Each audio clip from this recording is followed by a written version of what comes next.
Cornemuse, uniforme de cérémonie. Ce soir-là, à Ottawa, militaires et civils soulignent les 10 ans de Hero Lodge, un havre de paix caché à l'autre bout du Canada dans les territoires du Nord-Ouest.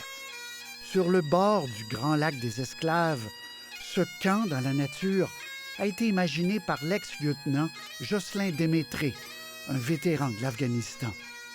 La formule est simple, offrir aux militaires un lieu où ils pourront décompresser, parler, se retrouver entre eux. Jocelyn Démétré, bonjour. Bonjour.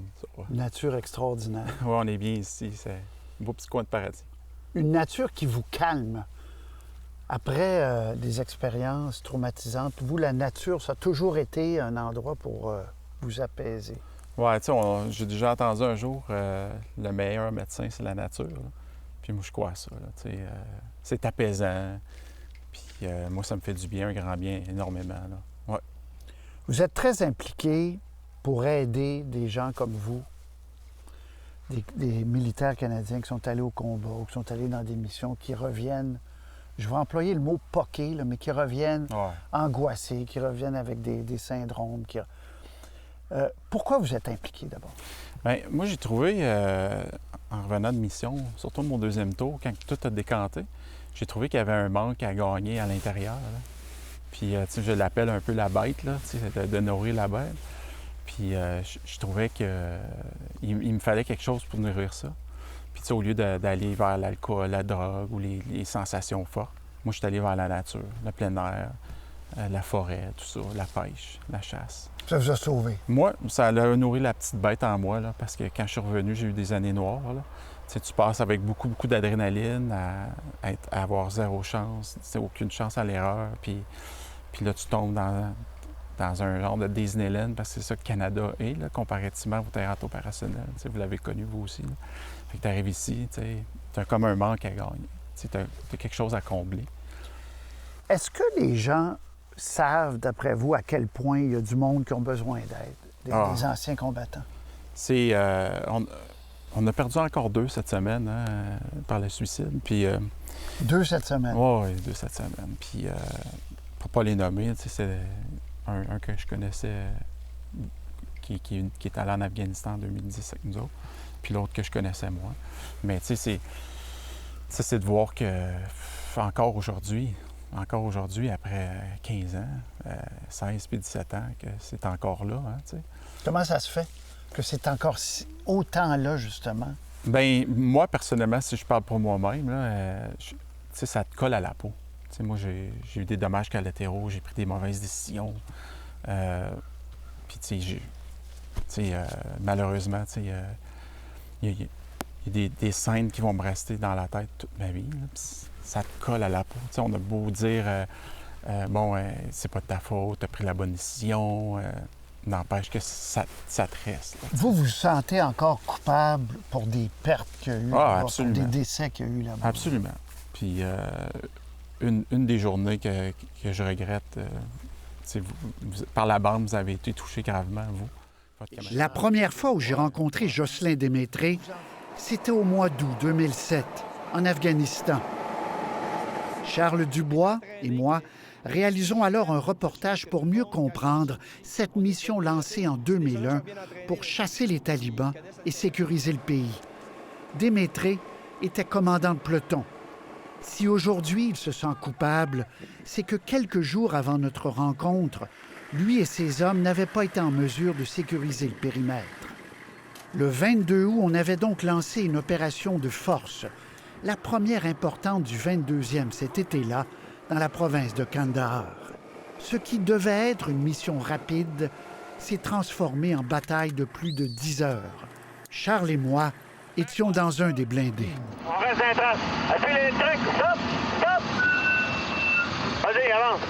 Alors que nous arrivions au sommet, que je notais mes dernières impressions sur cette bataille, sur cette mission surréaliste contre des talibans invisibles, alors que j'encerclais les mots « perpétuel recommencement », alors que Charles et moi en avions assez vu pour comprendre l'extrême difficulté de cette mission, alors que je me demandais à quoi ressemblera cette région en février 2009, Lors du départ des Canadiens, soudain, tout s'est éteint, en un fracas.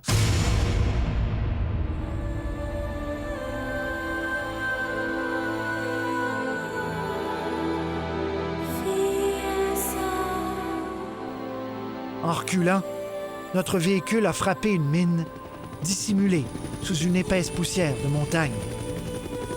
Le caporal-chef, Christian Duchesne, a été éjecté. Il est décédé sur place.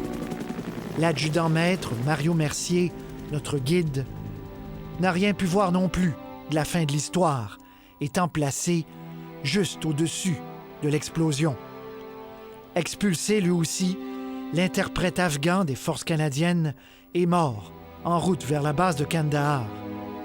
Le caporal-chef, Nicolas Magnan, a été gravement blessé aux jambes.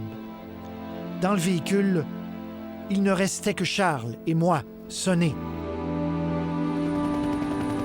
Charles a souffert d'une grave fracture ouverte et a dû être amputé de la jambe droite, sous le genou. Ces images sont les siennes. Vous en voulez, là? Ah ouais. Encore aujourd'hui. C'est fou, hein, mais c'est ça. Pourquoi? Parce que... Est-ce que c'est pas trop en prendre sur des épaules? Ben oui, mais tu sais, puis j'ai beau me remettre en question, puis me dire, mais gars, c'est pas de ta faute et tout ça. Tu sais, oui, t'aurais pu faire autrement.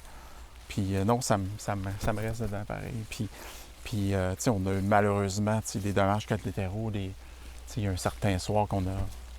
On a infligé des pertes aux civils, là, tu sais, puis ça, c'est encore pire, là, tu sais. Directement, tu perds, tu es l'origine de décès, hein, fait que...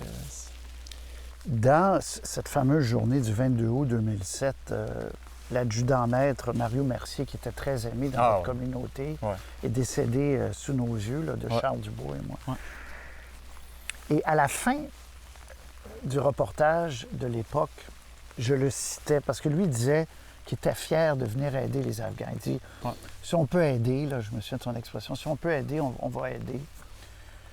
Et je disais, l'adjudant-maître Mario Mercier croyait en sa mission. La question est de savoir si la mission, telle que définie, lui rendra justice. La question est de savoir si la mission lui rendra justice. Là, aujourd'hui, les talibans ont repris le pouvoir partout en Afghanistan. C'est comme si vous n'étiez jamais allé. Est-ce que ça, c'est pas très dur à prendre aussi? Oui, mais moi, je le vois d'une certaine façon que l'humanité a gagné pendant 10 ans de temps. Pendant 10 ans de temps, on a donné un répit aux Afghans. On a permis à des femmes de s'éduquer. On a fait un changement. Pendant 10 ans de temps, tu sais, c'est des répercussions qui vont se mesurer peut-être un peu plus tard. Puis peut-être même présentement, parce que l'Afghanistan, oui, c'est pas le Canada, mais c'est plus l'Afghanistan d'avant. Fait que je pense que oui. Je pense qu'on a donné victoire à l'humanité. Là, donc les sacrifices de les 158, ça a valu la peine, vous dites? Moi, je vous dirais, je fais partie de ceux qui croient ça. Puis vous me reposez la même question. Il y a 5 ans, je vous aurais dit la même réponse qu'aujourd'hui, malgré ce qu'on connaît aujourd'hui. Ouais, moi, définitivement. Mais c'est important, ça, parce qu'il faut que les militaires, quel que soit leur grade, leur poste, il y a un sens à ce qu'ils font. Hein. Absolument. Absolument. Puis je pense qu'on le fait bien, mais d'une personne à l'autre, on a tous nos bagages, nos perceptions, des choses différentes, les vécus qu'on a eus là-bas. Mais je pense que la grande majorité sont fiers de ce qu'on a fait. T'sais, on l'a fait avec courage, on l'a fait avec diligence. Ah, ça, je peux vous dire, je peux témoigner, vous l'avez fait avec courage en tabarnouche, là. Puis, moi, j'ai eu la chance d'être avec des guerriers, des gens inébranlables, courageux, vaillants, tout ça. Puis ça, le privilège d'avoir commandé ces hommes-là, ben, je ne l'oublierai jamais. Là.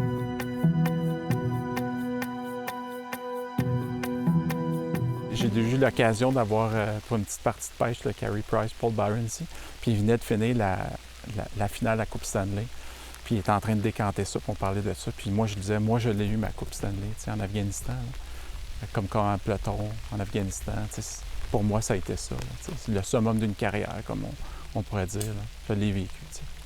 Mais vous dites, il faut aider davantage les gars, je dis les gars, hein, les femmes qui reviennent aussi de là-bas. Vous avez créé le Hero Lodge, territoire du Nord-Ouest, un lac comme lui, mais encore 1000 fois plus grand. Le 9e plus grand lac au monde. 9e plus grand lac au monde.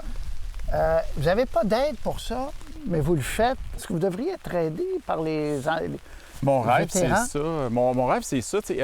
Moi, j'ai écrit un livre, j'ai écrit mes mémoires de combat, qui était ma thérapie, dans le fond. Au lieu de parler à un psychologue, je l'ai écrit. Puis au bout de 6 mois, ça a donné Sonnerie de A.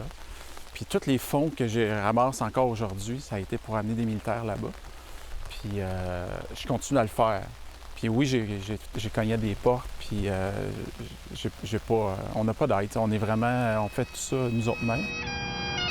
158 militaires canadiens sont morts en Afghanistan, plus de 2000 blessés. Ajoutez à cela d'innombrables militaires qui, une fois rentrés, souffrent d'anxiété, de dépression, le fameux choc post-traumatique.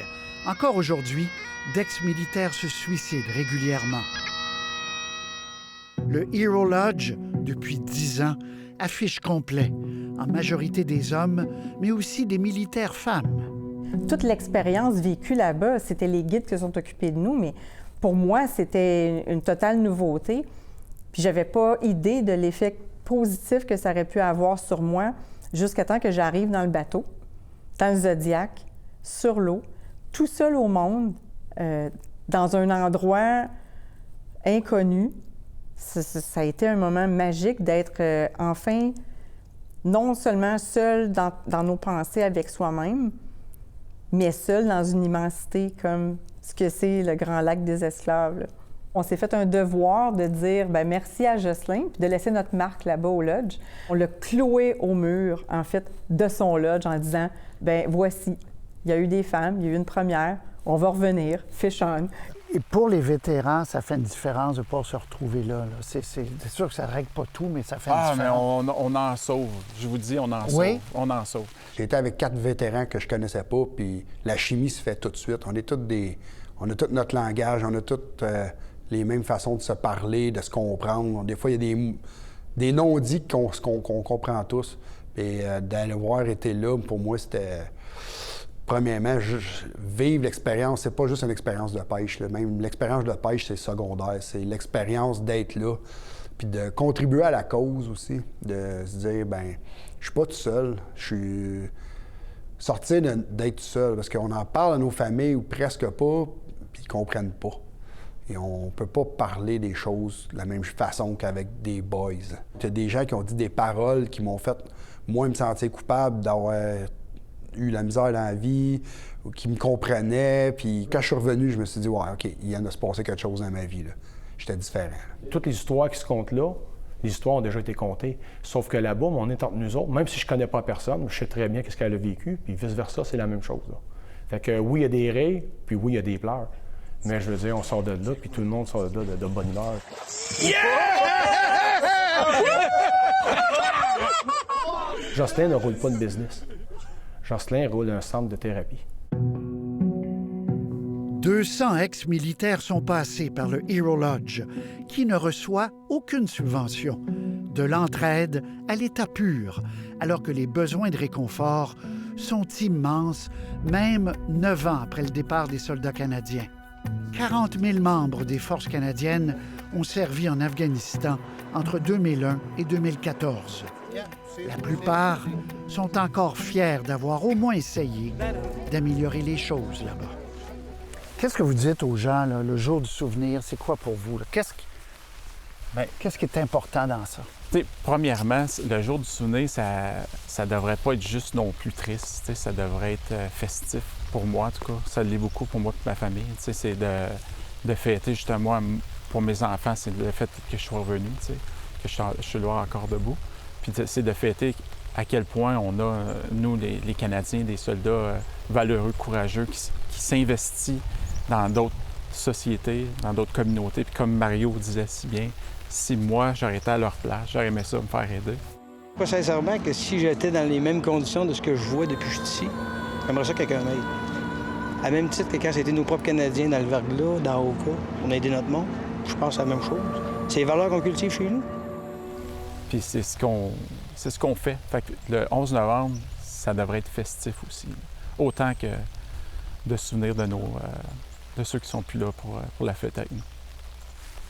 Merci de ce témoignage-là. C'était un plaisir, monsieur. Très apprécié. Merci beaucoup. C'était un plaisir.